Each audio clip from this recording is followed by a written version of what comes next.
process is any activity that chemically or physically changes matter or converts energy. Processes create a result or product, and in the world of biotechnology are characterized by heating, cooling, separating, mixing, growing, filling, and purifying. To control something means to regulate it, so you can control what happens during a process by regulating certain process variables. These process variables are characteristics that may change or vary during the process. By observing, measuring, and adjusting process variables, you can get any result you want from the process. To better understand process control, a common household thermostat will be used as an example. I will be discussing three instruments that are used in process control: sensors, transmitters, and controllers. A sensor is used to measure changes in a variable.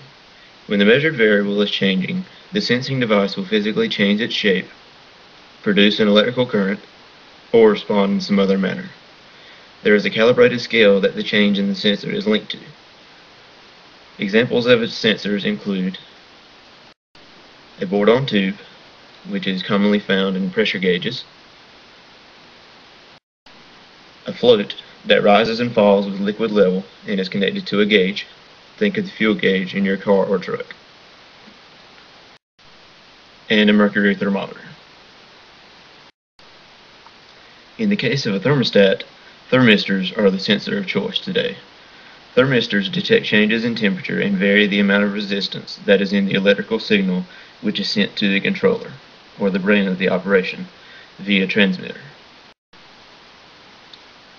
A transmitter is used to convert and relay information between a sensor and controller, and is typically part of the sensing device.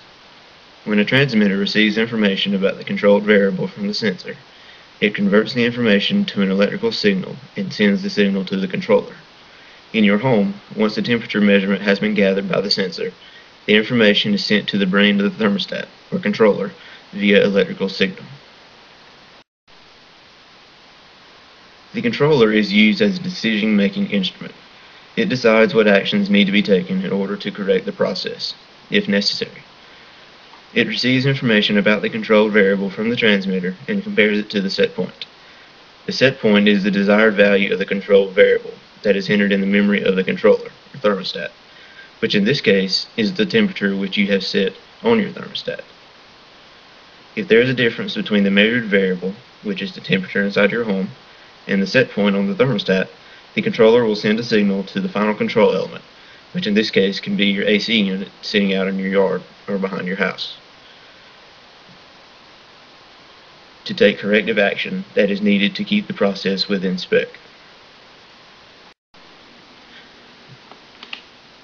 To review, a sensor measures the variable which is to be controlled, which in this case is the temperature inside your home. The transmitter takes this information from the sensor and sends it to the controller in a format that it can recognize. The controller compares the information detected by the sensor to that of the set point and takes corrective action if needed. I'd like to leave you with a quote to ponder on.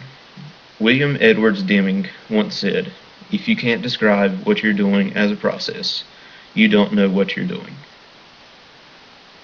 This speaks many words to me, as I feel like